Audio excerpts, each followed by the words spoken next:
Hey everybody, it's Shaman Sister Sin, and you're listening to the Meditations and More podcast brought to you by littleshaman.org. That's me, the Little Shaman. Today I wanted to talk to you about something I think is really important, and that is the red flags that come up when we first enter into a relationship with a narcissist.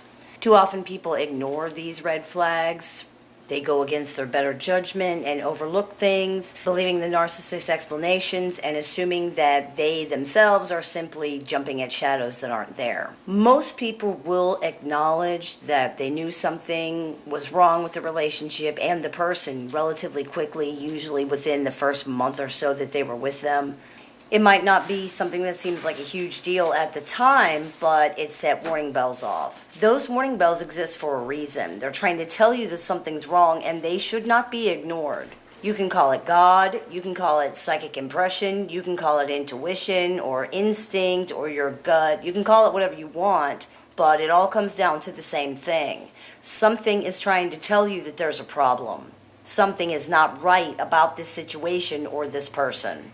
Humans have become divorced from their instincts in many ways, and a lot of times people will argue themselves out of their feelings. They'll say things like, oh, I'm just being silly, or there's really no problem here, and things like that. This can be dangerous. Those instincts exist for a reason.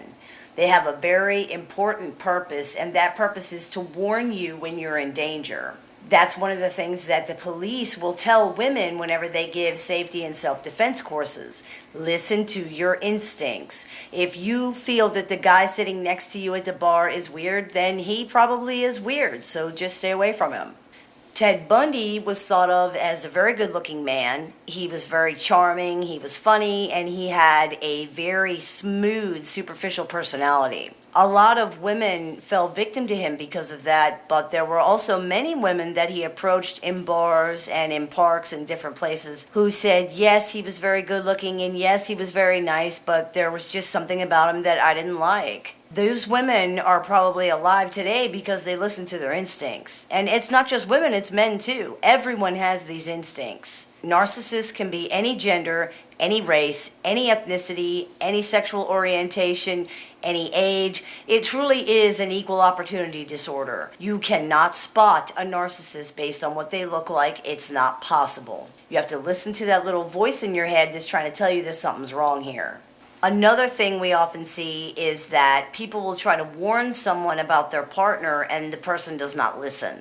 That's understandable because, especially when we're first infatuated with somebody, we don't want to believe anything bad about them, and no one is more charming and amazing than a narcissist on their best behavior. Sometimes we're so used to dealing with the bad behavior of the narcissist that we can forget that. When I did the interview with the Narcissist series, a few people commented on the childhood portion of those interviews that the subject, Joe, didn't seem evil enough to be a narcissist, and I had to remind people that narcissists do not behave terribly all the time, especially in public. If they were evil all the time and abusive all the time, they would never get anybody to stick around. It's important not to forget that. That way we don't find ourselves in a relationship with yet another narcissist after we get rid of the first one. This can become a cycle that people get stuck in over and over again, so it's really important to remember that. It's very easy for narcissists to come across as sympathetic, particularly when they're talking about how badly they've been mistreated. Everyone has sympathy for a person describing an abusive childhood, and I personally do believe that Joe's stories of the childhood abuse he suffered are mostly true. But these things are probably why no one made similar comments on the relationship portion of the videos where the subject was talking about how he's abusive to his wife. To me, it was actually a little surprising that the people who watch my videos, many of whom seem really knowledgeable about narcissists, would actually fall for that. But I guess it really speaks to the manipulative power of these personalities. That's one of the reasons I chose Joe for the interview. He's a covert narcissist and does not come across as a narcissist at first. Now, there's an old saying, if more than 3 people tell you that you're a horse, you should go get fitted for a saddle. This means that if multiple people are saying the same thing about somebody, it might be true. So if multiple people are telling you the same things about your partner, and if you're dealing with a narcissist, that will probably be the case, it might be time to at least consider the possibility that these things could be true. It's always possible that people can have vindictive exes, and your new partner's ex could even be a narcissist. But you'll know if the things they're saying are true because you will have seen these things for yourself. For example, if they say that your partner is an alcoholic and a drug addict, you'll probably have already seen evidence that your partner does drink and that they do take drugs, or that they don't. If they're saying that your partner is abusive, you'll probably already have seen evidence that they become frustrated easily or overreact to small things, or that they have a bad temper. These are not things that people can hide for very long. People, not just narcissists, but all people, will tell you who they really are. It never fails. And when they do, you should believe them. One of the greatest sources of pain in all of our relationships, and again, not just with narcissists, but in general, is the disappointment and the betrayal we feel when we find out that somebody is not who we thought they were. This is often not even because someone has misrepresented themselves, but because we didn't want to believe them when they showed us who they really were. Don't make that mistake. When someone shows you who they really are, believe them. Now, narcissists in particular often misrepresent themselves purposely, but they also tell on themselves. So pay attention. Because if you're being totally honest with yourself and about the situation, you're not going to be able to miss it. Now, because this is a video about red flags, I will give a few because I know some of you listening are probably waiting for them. The truth is, though, if you've come on YouTube looking for red flags about whether you're dealing with a narcissist or not, you probably already know if you are or not, because you wouldn't have those suspicions about a, quote, normal person. But a few red flags that you're dealing with a narcissist would be if they come on really strong, if they claim to have really strong feelings for you in a very short period of time. This is called love bombing, and it's exactly what it sounds like. The target is literally bombarded with love. This is done so that the narcissist can get really close to you really quickly and get inside your head to bind you to them really quickly. These are the people that are saying they love you after a short period of time, like a month or 2 months, who say they can't live without you and that you're their dream come true and you're their soulmate and all these things when you barely know them. This can be very exciting, but it should be a huge red flag. Normal people generally do not develop feelings for somebody that fast. These feelings often feel genuine to the victim, and they seem genuine coming from the narcissist.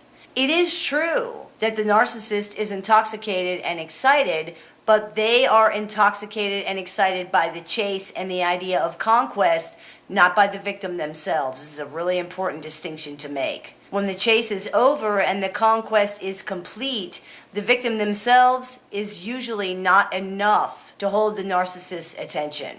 The narcissist will often cool off very quickly, even to the point of becoming bored. Now, that does not always happen, but it does happen a lot.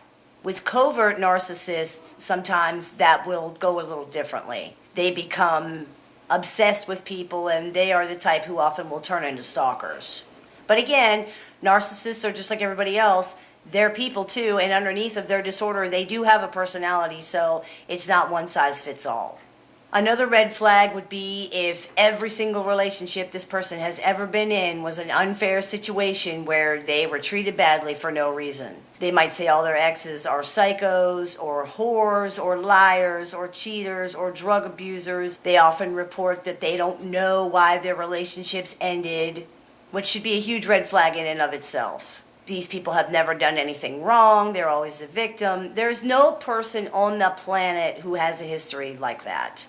We're all fallible human beings. We all have flaws, and we all make mistakes and do things wrong. A person who claims that they were never to blame in any situation, or that they're continuously abused just for no reason, should be viewed extremely suspiciously. If you find yourself feeling sorry for a poor little victim who no one has ever cared about, you need to be very, very wary about that.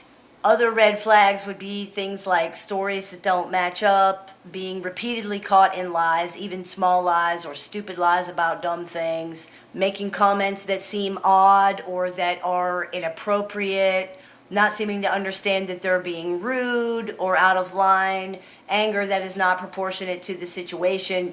There's lots of them, and I've done a few videos on these, which will be linked at the end of this video. The most important thing, though, is to remember that that little warning system exists in your brain and in your gut for a reason. There are lots and lots of videos and articles about red flags and warning signs and lists and all these things. And I've even done a few myself. But the truth is, you know when something's wrong. You know when you're dealing with somebody who is just not right. And of all the things we can say about narcissists, the most truthful thing we can say about them is they are definitely not right. I hope that cleared a few things up for you. As always, I look forward to your comments, stories, and suggestions, so go ahead and feel free to post those. You've been listening to the Meditations and More podcast, brought to you by littleshaman.org. That's me, the Little Shaman. May the Great Spirit bless you and have a wonderful day.